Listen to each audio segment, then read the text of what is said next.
Here is the Mark II, which has four-wheel drive. It's driven on the front axle as well, which is why it appears to be a bit higher up at the front. The early version, the Mark I, was a 4x2, driven on the back axle only, and much lower at the front. It's a three-man crew. Driver sits in the middle. On his right is the Bren gunner in the small turret. He has a Bren machine gun. And to the left is another man who, if he wants to, can use a boy's anti-tank rifle to a flap in the roof. They are, I can tell you, horrible and uncomfortable things to drive. Your legs sticking out straight in front of you as you try to change gear. And it's an absolute nightmare.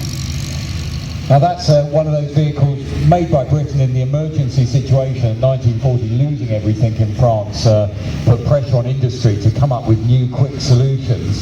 The vehicle behind that, which is a Dingo scout car, exactly the opposite. Beautifully designed before the war, made by Daimler, and it's a very sophisticated vehicle and a pleasure to drive a Dingo. Independent suspension, a Daimler pre-war sports car engine in the rear, and two positions, driver slightly canted, and something called a pre-selector gearbox. And it was one of the few armoured vehicles Britain made that was actually in production throughout the whole war, and it perfectly met its need, its role on the battlefield. It's small, it's nippy, you can get up to about 55 miles an hour on the open road, and saw service all around the world, and well after the Second World War as well. It was still in service in British Army and TA units into the 60s, one or two other. In fact, the Portuguese Army has still got a couple that they use for parade reasons. Now behind that, going around, is a carrier. It's actually an LP2 carrier, which is, the LP2 means local pattern carrier. It was actually made out in Australia. And so the carrier story is a massive story in its own, but the idea of vehicles to take machine guns around the battlefield, to take ammunition forward, and are very, very useful. But that one was actually made in Australia because, of course, we couldn't supply them in the war, so they had to come up with something that they could use themselves. And the last one in that lineup was the American Half-Track. It's a white Half-Track. Unlike most of the German ones, it's got a driven front axle and uses Kegress type rubber or reinforced rubber tracks at the back. And there again, a vehicle that's had a tremendous amount of use since the war, particularly with the Israeli army. It's fitted with a Maxim quadruple machine gun turret on the back, which is self-powered and rotates rapidly to deal with shooting down aircraft. But otherwise, it's a basic white half-track, exactly the same as we used during the war as an APC. Now, this weird and wonderful little tank going around now, this tank is something called the Matilda 1. Perhaps not the type of Matilda you're used to seeing. The Matilda 2, that was one we were using in the desert.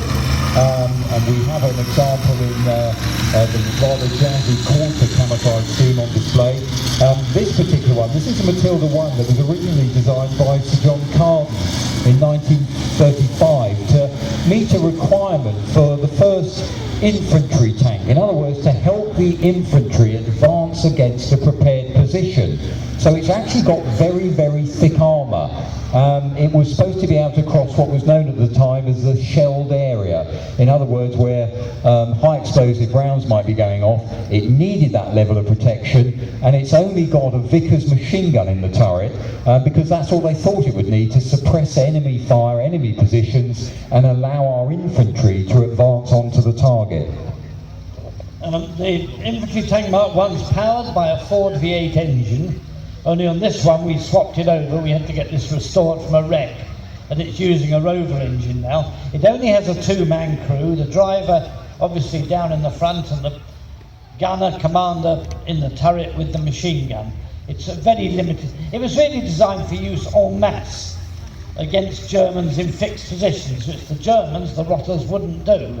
They wouldn't line up in fixed positions and wait to be shot. It's very unfair really, but that's how it works out. The tanks were used by 4th and 7th Royal Tank Regiments in France with the British Expeditionary Force, and thankfully never used again by the British Army.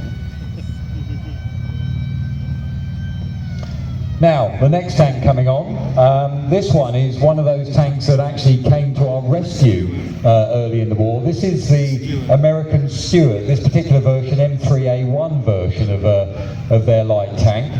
They'd started designing light tanks in America way back in 1933, but the American system really was, if a war had come, they would throw resource and money at the problem, and the American army at that period was a tiny army, very, very small, but they did start some mechanical development, started to look at building tanks.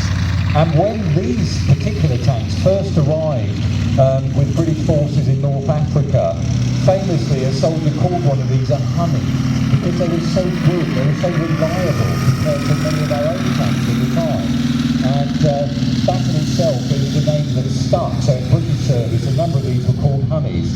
The official name, we called them after American generals, so officially it was a Stuart M3.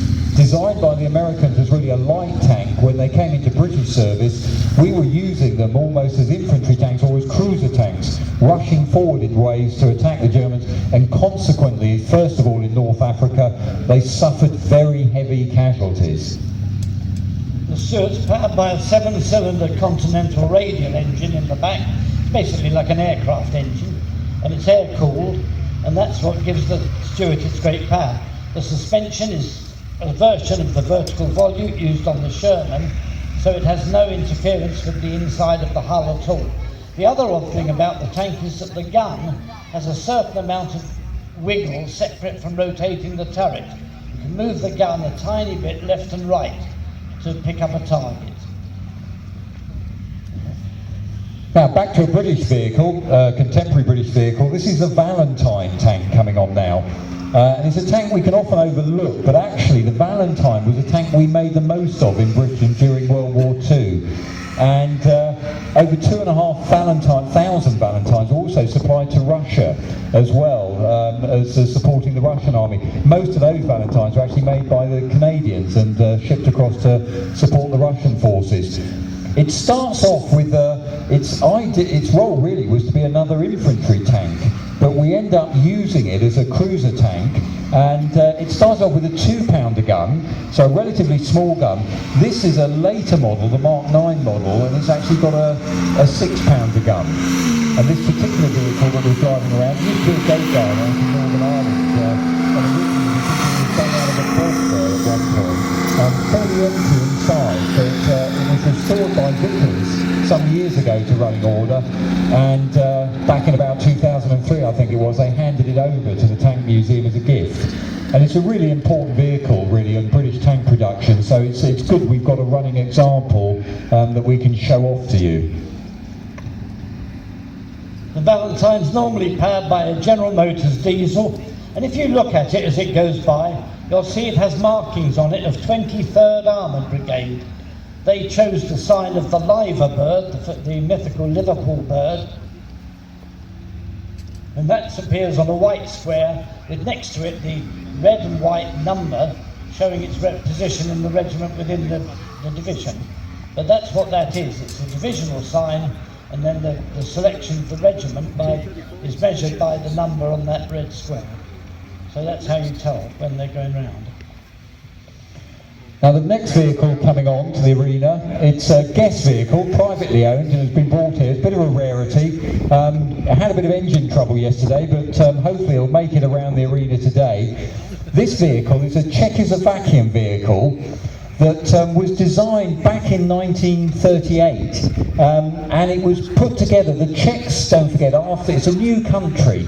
After the First World War with the Versailles Peace Treaty, Czechoslovakia was surrounded by countries that really looked at it with, they weren't particularly friendly. So Czechoslovakia built up quite a large arms industry, and when that arms industry was taken over by the Germans in late 38, they basically inherited, the Germans, quite a number of tanks, including this one, which they put into service, and they call the 38T. And it makes up a large proportion of their tank force when they invade France in 1940, and the following year, some estimates, about a quarter of the German tank force that invades Russia in June of 1941. are Czech tanks. So it's one of those vehicles that was very important early in the war, and it was carried on being built throughout the war, but they used different types of armament on the top. They made some assault guns on it, and through various permutations it became the Hetzer, which you can see an example of that inside the museum. It's powered by a Praga 6-cylinder engine, and the suspension is, although it could be anything behind these big wheels, is actually a form of leaf spring. It's said to have given the crew a very, very harsh ride. And I don't think it's going to make it all the way round. It looks like it's going to try and get off in one go now, actually. I wouldn't blame him, no, he's trying still. They also say that they were rather difficult tanks to drive. A lot of hard work on the levers and so on. But I think he's just about come to the end of his... Yeah, I don't think he can. This particular vehicle was bought by Mr. Steve Lamonby many moons ago, and they restored it over time. And it's one of those rarities that, of course, we're missing here in the collection. Hint, hint, we could do with one of these. If anyone finds a 38T anywhere, we could do with in our collection. An important vehicle, as I mentioned early in the war. Steve Lamonby, who owns this vehicle, he also supplies a number of vehicles to film productions. Sometimes original vehicles, sometimes these very clever vehicles built on new chassis or other types of vehicles to look authentic in war movies. Of course, using the real thing in a war movie, we'll talk about that in a moment, is always a bit risky. The other thing you'll notice about the Czech tank while it's sort of sitting there is it's a riveted construction. Generally speaking, welding took a while to come on, but to begin with, all armour was riveted, which is okay, except when it's hit, the rivets start falling apart and flying around inside with lethal effect. So that's another characteristic to watch out for. See whether the hull of a tank is of cast armour, of welded armour, or in this case, of riveted armour. But it's very small, as you can see, very compact, armed with a 37mm gun. But in its day, it was a very good and very popular little tank, used in quite large numbers by the Germans. Well, while they try and sort out the engine issue with the 38T, we're going to move on. There's another tank coming on now, very distinctive vehicle and very famous vehicle. This coming on now is the Russian T-34, and this particular model, T-34/85, 85mm gun. It's got the bigger turret and the bigger gun on that was in use later in the Second World War. And it's often picked on as a classic example of Russian tank design. Sloped armour, very good reliable engine, wide flat tracks, powerful gun, and everything else didn't really matter. Crew conditions inside are abysmal, but don't forget, Stalin kills more of his own people than Hitler ever does, so you don't complain about things like that if you're in the Russian army.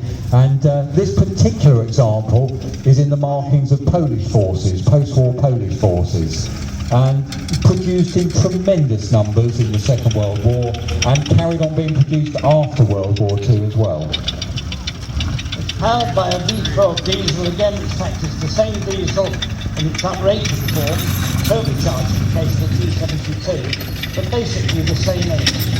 And it's been used for years. But you'll notice it uses basic clutch and brake steering. There's nothing sophisticated about the tank under the bonnet at all. Skid steers on every opportunity.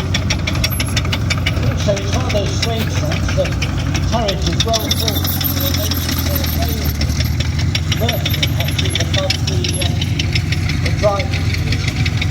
And one of the inelegant now is that front hatch, which is open at the moment, is the driver's hatch, with all the crew and the guys in there, head first to get in at all. That's the T-34. They normally carry a large piece of wood for that distance and to stop the damage. But it is a very rough and ready tank in many respects. When the Germans first looked at it, they shook their heads and said it was Russians are never going to win the war with tanks like that. But they did, you know.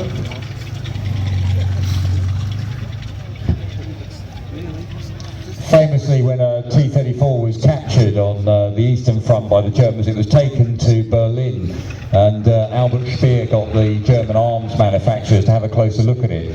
And after they stopped wetting themselves laughing because of the crudity of the welds on the turrets, Speer made them have a closer look, and they realised it was a very effective design. And there was at one point where the Germans actually thought they might copy the T-34 and put it in production, but being German tank designers, they decided they had to go one better, and that led to the Panther tank, which again learned lessons from the T-34, but not in terms of simplicity or mass production. And that's perhaps where the T-34, it didn't pass on the message that really it was numbers that counted. However good your tank, if you're swamped by larger numbers, you're going to lose. Now we've got a number of Shermans to show you today. This first one is an M4A2, it's a diesel-powered Sherman, twin General Motors diesels in the back. Its most famous is the tank that starred in the Fury film, with Brad Pitt as its commander. So if you've seen it before, that's probably where. We use it as a Hackerman museum. It's one of our most reliable old vehicles. Fitted with the new style hull, a larger turret, it also has the ECA came a bit later, German design, typical of those days. We've left the tank stowed as it was for the movie for now, and it looks very interesting indeed. In fact, the diesel-powered Shermans were not used by the United States Army. They were used by the US Marine Corps in the Pacific, but the American Army wanted petrol engine tanks only. So they went for them, and with the Sherman you had every choice, because there are 3 or 4 different versions of the petrol engine Sherman, and only one of the diesel, so they always had the odds on their side. The Sherman story is also one we're very pleased at the Tank Museum, because we've actually got in our collection the oldest Sherman now in existence. That's Michael. You can see that Sherman inside our new tank factory exhibition. That was the second Sherman off the production line. And again, it was this genius for American production in the Second World War. They started very quickly with a very short run-up. They designed the M3 Grant tank, which was really an interim model tank. You can again see that inside the museum. And then very quickly moved on to what they really wanted to build in large numbers, the M4 Sherman tank. And they made so many of them. That was one of the reasons why they had so many different engines. They just couldn't build enough of one particular type of engine. The Shermans ended up with about 4 varieties of engines in. And you're going to see now another example of the Shermans coming on. This one, Lucy Sue, is a privately owned Sherman, and again it shows some of those different characteristics. It's got the shorter